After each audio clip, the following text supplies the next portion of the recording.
네, 역대기야 18장 18절부터 24절까지 한번 같이 한번 읽어보겠습니다. 18장 18절을 보시면요. 그가 다시 이르되 그런즉 주의 말씀을 들으소서. 내가 보니 주께서 자신의 왕좌에 앉으셨고 하늘의 온 군대가 그분의 오른쪽과 왼쪽에 서 있었나이다. 주께서 이르시되 누가 이스라엘 왕 아합을 꾀어내어 그가 올라가 라못 길르앗에서 쓰러지게 할까 하시니 하나는 이런 식으로 하겠다고 말하고 다른 하나는 저런 식으로 하겠다고 말하였는데 그때 한 영이 나와 주 앞에 서서 이르되 내가 그를 꾀어내겠나이다 하거늘 주께서 그에게 이르시되 무엇으로 하겠느냐 하시니 그가 이르되 내가 나가서 그의 모든 대언자들의 입에서 거짓말하는 영이 되겠나이다 하매 주께서 이르시되 너는 그를 꾀어내겠고 또 이기리라. 나가서 그와 같이 하라 하셨나이다. 그러므로 이제 보소서 주께서 거짓말하는 영을 왕의 이 대언자들의 입에 넣으셨고 또 주께서 왕을 향해 화를 말씀하셨나이다 하니라. 그때 그나아나의 아들 시드기야가 가까이 와서 미가야의 뺨을 치며 이르되 주 영께서 나를 떠나 어느 길로 가서 내게 말씀하시더냐 하니 미가야가 이르되 보라 내가 안에 있는 방에 들어가서 숨는 그날에 보리라 하니라. 아멘. 예, 우리 지난 시간에 이스라엘 남왕국 유다 왕 여호사밧과 북왕국 이스라엘 왕 아합이 지금 서로 연합해서 시리아를 대적해서 나아가는 중입니다. 전쟁을 치르려고 하는 중인데 전쟁을 하려면 이제 라못 길르앗이라고 하는 지난 시간에 보셨던 그 지도에 있는 북동쪽에 있는 거기로 올라가서 이제 전쟁을 하려고 하는데 이 와중에 이 전쟁에 이번에 나가면 승리할 것인지 점을 쳐보려고 하는 아합이 대언자들을 이제 불러서 물어보려고 하는데 400명이나 되는 대언자들이 전부 가십시오. 가셔서 싸우면 이기십니다라고 하는데 이제 미가야라는 한 명의 대언자, 이 사람은 항상 옳은 말을 하니까 아합은 잘못하고 있었던 사람이니까 주로 항상 나한테 나쁜 말만 대언한다고 항상 나 기분 나쁜 말만 한다고 말했던 그 미가야에게 결국 물어보죠. 그랬을 때 미가야가 당신이 이번에 나가면 죽습니다 라는 말을 한 겁니다. 그랬을 때 See? 내가 그랬죠. 항상 나한테 재수없는 나쁜 소리 한다 그랬죠. 하면서 이 미가야를 손가락질하는 그런 상황을 지난 시간에 우리가 살펴보았고요. 지금 오늘 우리가 읽었던 부분은 미가야가 이번에 아합 당신이 전쟁에 나가면은 왜 죽게 되는지, 왜 하나님의 대언자라고 하는 사람들이 이렇게 일제히 다 당신을 오히려 나가서 죽게 하려는 이런 대언을 하는지 그 배경 상황을 하늘에서 일어나는 눈에 보이지 않는 그 상황을 이 미가야 대언자가 지금 얘기를 해주는 그런 상황인 것을 다시 한번 기억하실 수가 있을 겁니다. 다시 한번 우리 18절을 보시면요. 그가 다시 이르되 그런즉 주의 말씀을 들으소서. 내가 보니 주께서 자신의 왕좌에 앉으셨고 하나님이 미가야에게 이 장면을 환상으로 보여주셨겠죠. 환상이든 꿈이든 뭔지 모르지만 보여주셨던 걸로 보여요. 내가 보니 주께서 자신의 왕좌에 앉으셨는데 하늘의 온 군대가 천사들이 오른쪽 왼쪽에 쫙 서 있더이다. 19절 주께서 이르시되 누가 이스라엘 왕 아합을 꾀어내어 누가 꾀어내어 그가 올라가 라못 길르앗에서 쓰러지게 할까? 이런 구절들이 여러분에게도 그렇게 들리실지 모르겠지만 예전에 이제 지금은 제가 해결이 됐지만 이거는 참 불쌍한 아합. 저는 이제 그런 마음이 약간 들어서 항상 저를 불편하게 했던 구절들입니다. 이 말에 따르면은 아합은 죽도록 예정되어 있었나? 이렇게 해서 제가 어려웠던 기억이 있는데 사실은 그게 아닌데 어쨌거나 지금 하나님이 누가 아합을 꾀어내어서 천사들 중에 한 명이 가서 그를 꾀어내라. 라못 길르앗에 가게 해라. 가면 죽을 거니까. 그러니까 지금 하나님은 아합을 죽이시겠다고 말하는 거잖아요. 근데 언뜻 보면 좀 치사하게 속여서 꿰어내서 여기까지 가게 해서 죽이겠다는 그런 말을 하시는데 사실은 그게 아니었죠. 내가 지금 아합을 향해 오래오래 참으시다가 이제 심판을 하려고 하는데 그 방법에 있어서 그 어떤 방법을 택할지는 하나님의 프로거티브, 그 고유 권한이잖아요. 근데 지금 어떻게 할지를 그 천사들과 상의를 하셨을 때 20절에서 한 영이, 한 천사가 자기가 아합을 꿰어내겠다고 자언을 해서 나옵니다. 그랬을 때 어떻게 할 거냐 그랬더니 21절에 내가 나가서 그의 모든 대언자들의 입에서 거짓말하는 영이 되겠나이다. 그러니까 이 천사가 거짓말하는 영이 되어서 그 400명의 대언자들이 입에 들어갔나 봐요. 그러면은 그들이 진짜로 참이라고 생각하면서 거짓말을 하는 건가 봐요. 그랬더니 주님이 너는 그를 꿰어내겠고 또 이기리라. 나가서 그가 차라. 이 방법으로 아합을 징계하시기로 지금 결정하시는 장면이 나옵니다. 그리고 22절 그러므로 이제 보소서 주께서 거짓말하는 영을 왕의 이 대언자들 입에 넣으셨고 또 주께서 왕을 향해 화를 말씀하셨나이다. 그래서 여러분은 아마 안 그러실 거예요. 저 같은 경우는 이런 구절들이 어려웠었는데 나중에 이제 하나님은 거룩하신 분이시고 공평하신 분이시고 기회를 계속 주는 분이시고 오래 참으시는 분이셔서 지금 마지막으로 한 번 더 기회를 주시는구나. 괜히 제가 갖다 붙이려고 하는 말이 아니고 마지막으로 한 번 더 기회를 주고 계시는 하나님을 오히려 발견하게 됩니다. 예전에 이 구절이 저를 약간 어렵게 만드는 구절이었는데 이제는 은혜의 하나님을 오히려 더 발견하게 됩니다. 저는. 여러분도 그러시죠? 왜 그러냐면 이 모든 그 하늘에서 일어나는 과정과 이 모든 것들요 하나님이 이렇게 상세하게 미가 통해서 설명해 줄 필요 없습니다. 그렇지 않습니까? 만물의 주이신 하나님께서 오래오래 참으셨다가 이제 그 진노의 잔이 다 차오면 부으시면 되지. 굳이 모든 상황을 다 설명하고 그러니까 너 지금 여기 올라가면 안 돼. 그 말을 지금 해주시는 거잖아요. 올라가지 말란 얘기입니다. 이거는 진짜로 올라가게 하실 거면 얘기 안 해야죠. 몰래 해야 몰래 짠 계획이 진짜 그 계략 몰래 짠 계략이 진짜 계략이지. 계략 짜고 나서 다 알려주는 건 뭡니까? 하지 말라는 거잖아요. 그래서 여기에 아합 같은 사람에게 하나님 은혜를 마지막 은혜를 정말 또 한 번 베풀어 주시네 하는 것을 보게 됩니다. 잘 생각해 보시면 원래 미가의 안 부르려고 그랬었습니다. 그때 성경에 써 있지는 않지만 하나님이 그 여호사밧 왕의 마음을 움직이셔가지고 여기 이 사람들 말고 딴 진짜 대언자 없습니까? 라고 굳이 묻게 도와주시지 않으셨나 생각을 합니다.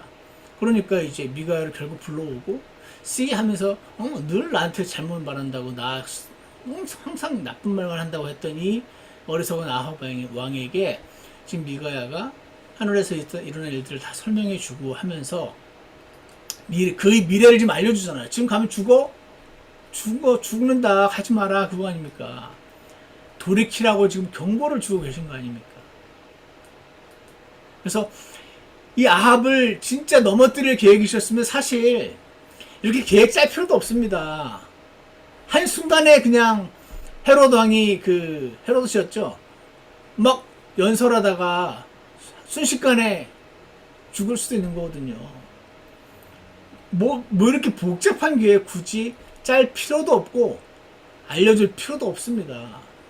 그러니까 그 아합을 넘어뜨릴 계획이셨으면 이렇게 지금 자신의 계획을 진짜 넘어뜨릴 계획이었으면 감추셨겠죠. 그래서 제가 이 말씀을 묵상을 일쭉 읽다가 여기서 할렐루야! Praise the Lord! 끝까지 죄인을 향해서 돌이키기를 원하시는 하나님을 느끼면서 하나님을 찬양하게 되더라고요. 이 수많은 이스라엘 사람들을 다 우상숭배로 몰고 가던 이 악한 왕조차도 사랑하신 거네. 사랑하신 거네. 사랑하시니까 다가올 죄악을 미리 알려주죠. 돌이킬 기회를 주고 계신 거 아닙니까? 그래서 이런 생각을 해봤습니다. 아합이 만약에 여기서 그래요?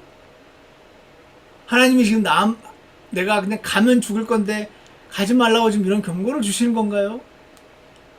그래가지고 아합이 여기 돌이켰다면 이 400명 거짓 대언자 400명들을 다 쫓아냈더라면 어땠을까요?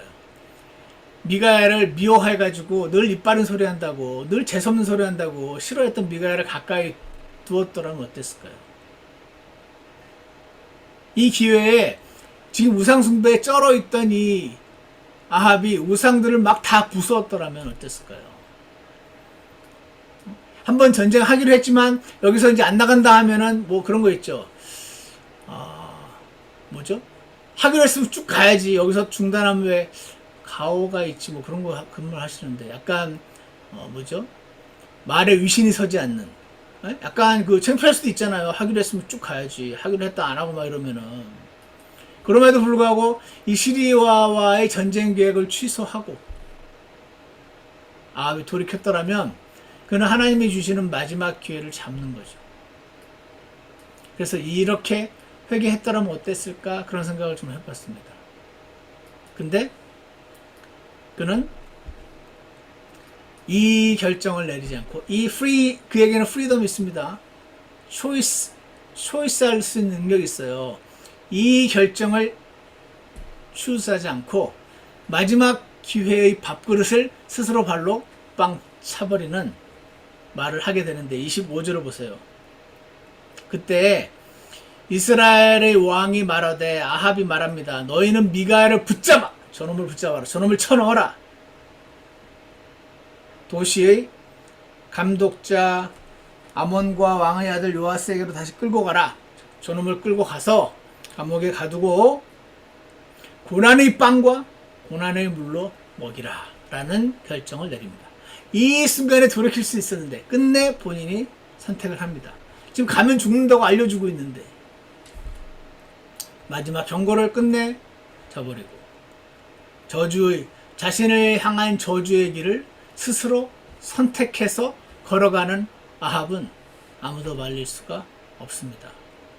전에도 말씀드린 것처럼 저는 이런 상황에서 하나님이 좀 억지로 끌어다가 입을 벌려서라도 물을 먹여주셨으면 하는 마음이 없지 않은데 하나님은 계속 기회를 주시고 하지만 본인이 선택해야지만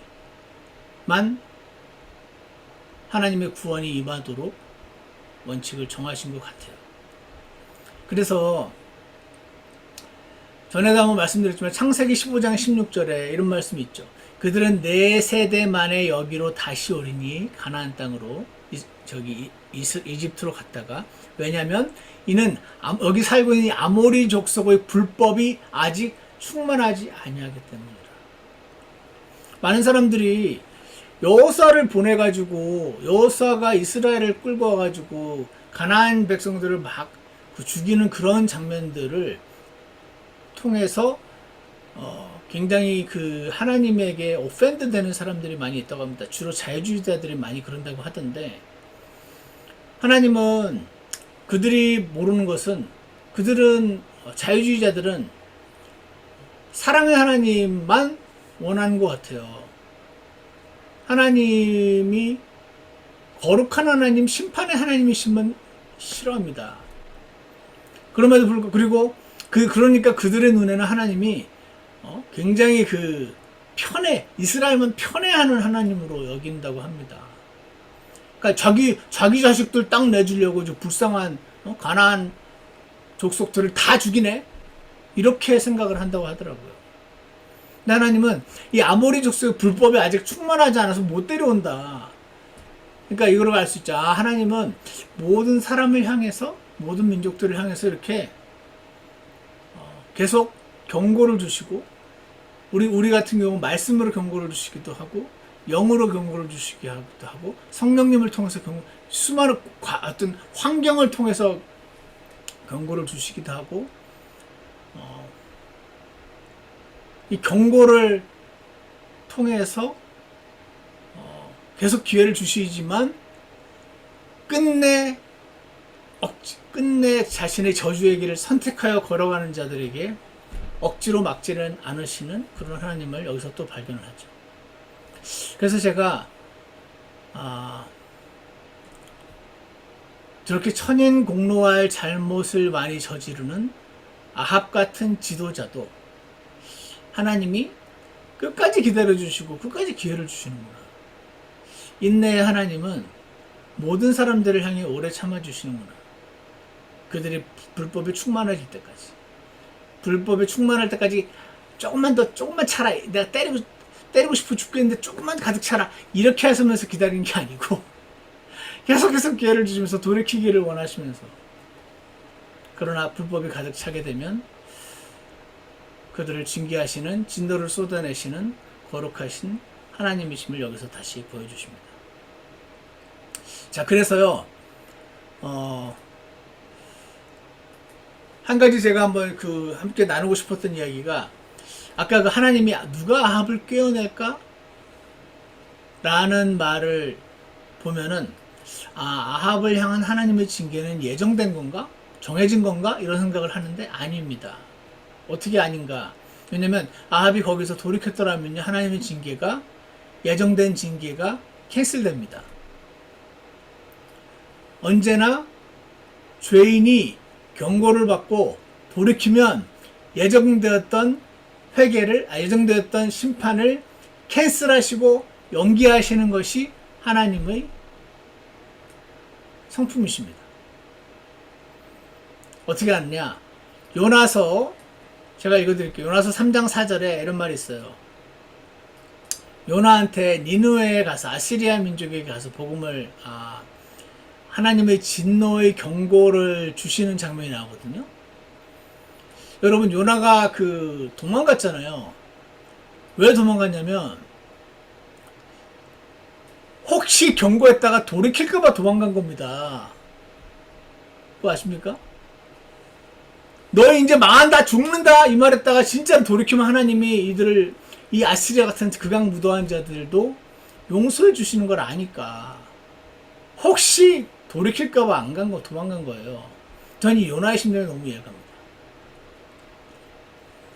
우리가 역사를 잘 몰라서 그렇지, 역사를 살펴봐가지고, 예를 들어서 일본 사람들이 우리 민족에게 저지른 그 극악무도한 행위를 자세하게 알게 될수록 분노하게 되잖아요. 뭐 역사를 모르면 분노 안 하죠. 나치가 얼마나 그 유대인들을 잔인하게 박해했는지 알면 분노하게 됩니다. 그 백인들이 흑인들과 그 인디안 사람들을 역사적으로 얼마나 잔인무도하게 괴롭혔는지를 알면 미국 사람들에게 분노하게 되고요. 영국과 스페인이 얼마나 그 제국주의 나라를 침략하면서 나중에 해가 지지 않는 나라가 되는 동안 얼마나 수많은 사람들을 극악무도하게 죽였는지를 보게 되면은 이 서방 세계 열강들을 다 미워하게 됩니다. 그러니까 요나 시대에 이 아시리아 사람들이 얼마나 이스라엘을 극악무도하게 괴롭혔는지 요나가 잘 알았기 때문에 그냥 안 죽였습니다. 막 가죽을 벗겨 죽이고, 몽둥이에 꽂아 죽이고, 귀를 다 잘라서 어떻게 하고, 코를 잘라서 어떻게 하고, 이렇게 다 꿰가지고 짐승처럼 끌고 다니고, 그렇게 잔인하게 함으로써 이 저항을 하고자 하는 어떤 마음 불씨 자체를 꺼뜨려 버리려는 계략을 썼던 이 아시리아 민족은 정말 극악무도 잔인했던 민족이거든요. 그러니까 우리 한국 사람을 그렇게 했다고 생각해 보세요. 일본 사람한테 가서 경고할 수 있겠습니까? 하나님의 진노가 임한다, 너희에게 회개하라 이 말했다가 진짜 회개하면은 하나님의 경고가 아니면 할 텐데, 빨리 경고가 아니 하나님의 진노가 임해가지고 다 죽었으면 좋겠는데, 그러니까 경고를 못하는 겁니다. 그래서 도망간 겁니다. 근데 하나님이 결국 끌어오셨잖아요. 그래서 요나서 3장 4절에서 비로소 요나가 그 도시로 들어가 하루 동안 외치며 이르되 이제 40일이 지나면 니느웨가 무너지리라, 이렇게 말합니다. 여기에 기가 막힙니다. 40일이 지나면 니느웨가 무너지리라, 그러므로 회개하란 뺐습니다. 혹시 회개할까봐. 40일이 지나면 니느웨가 무너지리라, 요 말만 합니다. 예? 그런데 이 니느웨 백성, 이 잔인한 사람들이 하나님을 믿고 금식을 선포하며 가장 큰 자로부터 가장 작은 자에 이르기까지 굵은 베옷을 입었고 니느웨 왕에게 이르매 그가 자기 왕좌에서 왕까지 일어나고 자기 몸에서 옷을 벗어 내려놓고 굵은 베옷으로 몸을 덮고 재 속에 앉았더라. 왕부터 꼬마에 이르기까지 전부 회개를 했다는 말이 나오는 거예요. 그래서 어떻게? 10절 나중에 보세요. 요나서 3장 10절에 보시면 하나님께서 그들이 행한 일 곧 그들이 자기들이 악한 길에서 돌이킨 것을 보시고 재앙 즉 친히 그들에게 행하리라고 말씀하신 그 재앙에서 뜻을 돌이키사 그것을 행하지 아니하시리라. 그 하나님은 그런 거 없어요. 너의 40일도 무너진다 라고 말했다가 진짜 회개하면은 그 무너진다라는 그 하나님의 진노를 캔슬하시는 거죠. 그럼 캔슬하면은 어떤 사람은 에이 40일째는 무너진다더니 저기 안 되네 이렇게 하나님께 이렇게 겁도 없이 이렇게 하는 사람들이 꼭 나타날 수 있잖아요. 그러니까 내가 체면이지 한 번 한 발은 끝까지 지켜나는 회개하든 안 하든 끝까지 가는 거야 이렇게 안 하십니다. 그러니까 이 요나서를 봐도 우리가 알 수 있는 것은 아합이 돌이키면은 용서해 주시는 거예요. 안 죽이십니다. 연기해 주시는 겁니다. 히스기야도 그랬지 않습니까? 그래서 하나님은요 지금 우리 교회 시대에 특히나 악한 사람들을 향해 굉장히 오래 참고 기회를 또 주시는 걸 보게 됩니다. 아까 말씀드린 것처럼 미국, 영국, 프랑스, 스페인, 일본 이런 나라들이 제국주의 침략 시절에 저질렀던 악행들을 보면 일본은 아니지만 이들이 기독교의 이름으로 또 악행을 저질렀거든요. 그러니까 이들이 정말 기독교 국가 맞나 싶습니다. 이들은 자신이 저지른 수많은 악행과 그들이 그 손에 묻은 피에 대한 대가를 치러야 했으면 지금 미국, 영국, 프랑스, 스페인 이거 다 망해야 돼요. 벌써 망했어야 됩니다. 얼마나 나쁜 짓을 많이 했는지. 근데 안 망하고 있잖아요. 스틸 여전히 전 세계 최악 강국이잖아요. 이 시기는 그래서 이건 제 생각인데 이방인들의 때라고 하는 시기는 이방인들을 향해서 좀 심하게 참아주시는 때인가 보다 하는 그런 생각을 하게 됩니다. 이방인들의 때라는 표현은 나와요. 근데 이방인들의 때는 하나님이 심하게 참아주신다는 말 자체는 안 나와요. 그렇지만 예를 들어서 누가복음 21장 24절에 보시면 또 그들이 칼날에 쓰러지고 모든 민족들에게 포로로 잡혀가며 예루살렘은 이방인들의 때가 찰 때까지 이방인들에게 짓밟히리라 라는 말씀이 나오거든요. 이방인들의 때. 지금은 이방인들의 때예요. 지금은 유대인의 때가 아니고 이방인들의 때예요. 로마서 11장 25절에도 형제들아 너희가 스스로 지혜로운 것으로 여기지 않게 하기 위해서 내가 이 신비에 대해서 너희가 모르기를 원치 않는다 그러면서 그것은 이방인들이 충만함이 이를 때까지 이스라엘 일부가 눈 머는 일이 생긴다는 것이다 라는 말이 나옵니다. 그러니까 이방인들의 지금 때예요. 이방인들의 때는 성경에 써있지는 않지만 제가 느끼기에 너무 심하다 싶을 정도로 악인들을 향해서 오래 참아주시는 시기인 것 같습니다. 그러니까 지금 미국, 영국, 프랑스 다 안 망하고 있죠. 얼마나 들으셨잖아요. 우리 김종호 집사님이 자주 출장 가시던 헤이리가 온 민족을 자기 나라를 사탄에게 바쳤대잖아요. 그래서 거기 부두교가 그렇게 성행한다고 하잖아요. 왜 그러냐 그랬더니 프랑스가 와가지고 프랑스가 너무 심하게 일본 사람이 우리나라를 괴롭힌 것만큼 더 심하게 프랑스가 하도 헤이리 사람들을 잔인무도하게 죽이고 괴롭히니까 헤이리 사람들이 저 나라 믿는 신이 뭐냐? 하나님 반대 신이 뭐냐? 사탄? 우리나라 사탄에게 바치자 이렇게 했다는 거 아닙니까? 그러니까 이 이방인의 때는요 하나님이 지금 이방인들을 향해서 심하게 오래 참아주시는 때예요. 이방인들의 때는 꼭 이방인들이 활개치는 때인 것 같습니다. 미국, 영국, 프랑스, 일본 등등등 수많은 강대국들이 자신의 국가익을 위해서 러시아 힘 빼려고 우크라이나 시켜서 대리전 시킨다는 말도 하더라고요.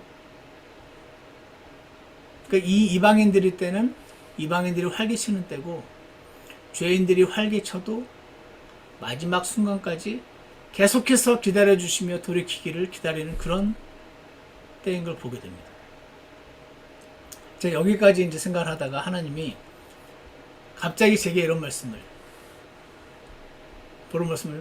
너도 마찬가지였지 않느냐 그러시는 것 같았어요.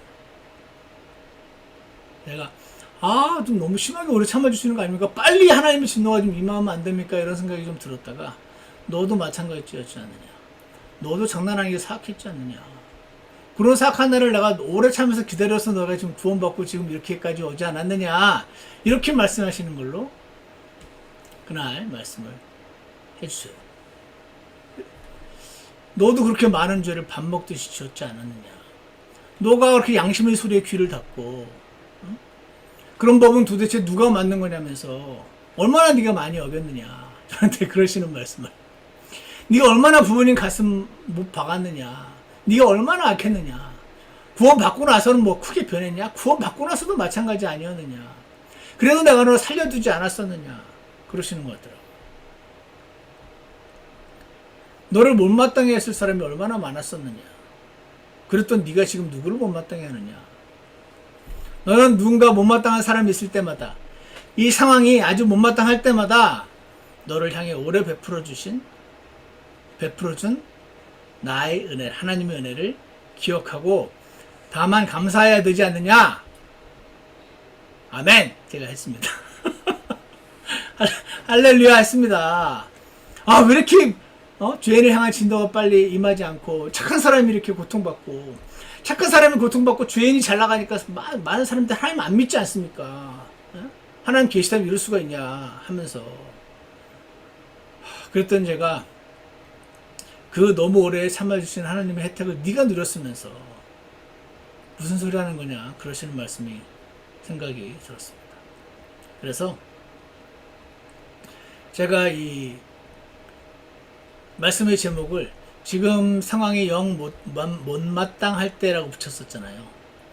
지금 누군가가 영 못마땅할 때, 지금 상황이 영 못마땅할 때, 그때가 어떤 때냐면 그들을 위해 기도하고 나의 하나님을 찬양할 때다. 맞습니까? 아멘이신가요? 그럴 때입니다. 내 주변 사람들이 못마땅할 때. 요즘 한국 정치, 미국 정치 제가 정치에 대해 일각에 있는 사람은 아니지만, 정치인들이 못마땅할 때, 재벌들이 못마땅할 때,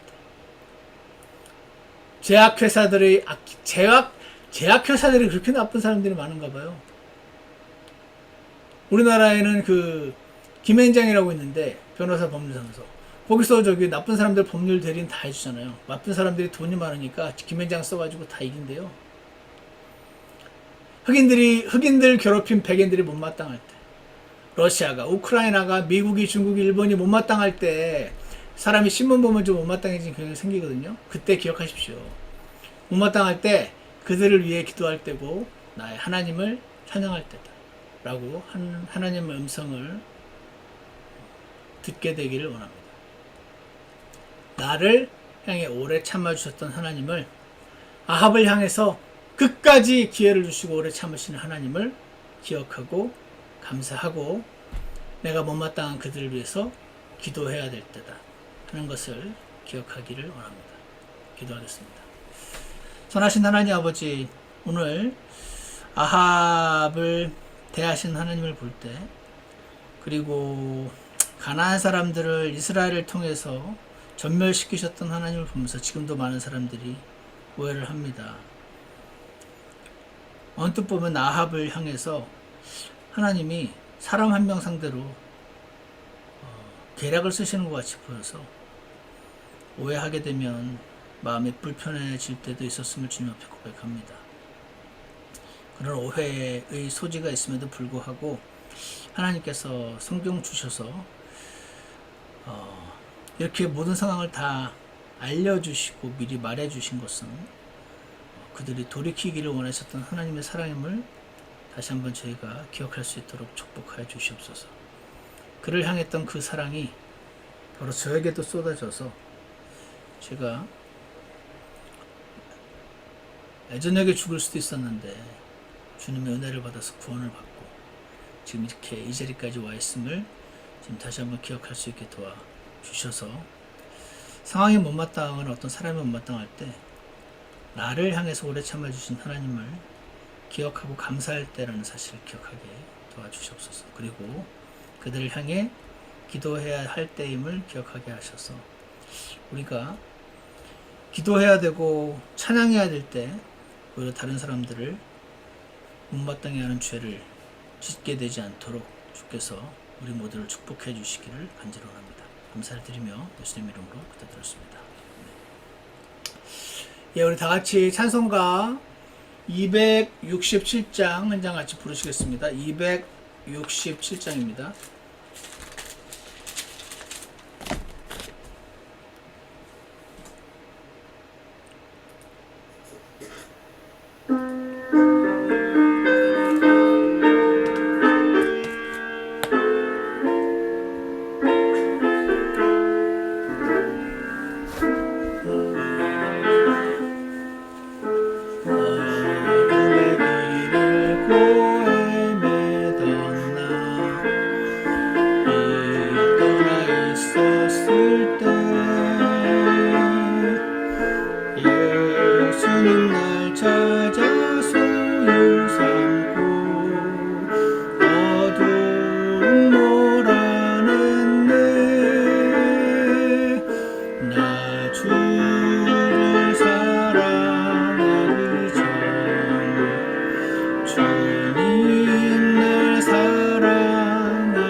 우리 잠깐 기도하는 시간 갖겠습니다.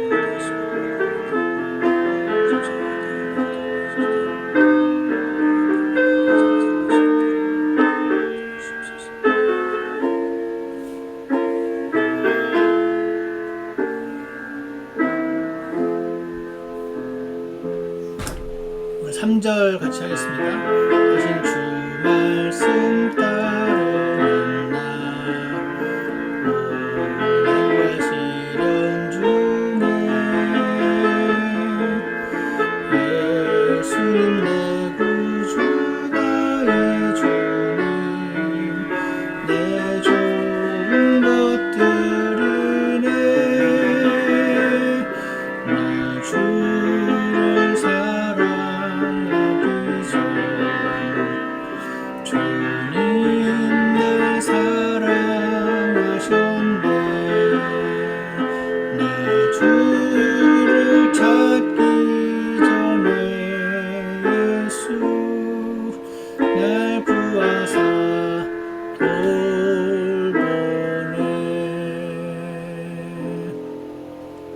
아멘. 기도하겠습니다.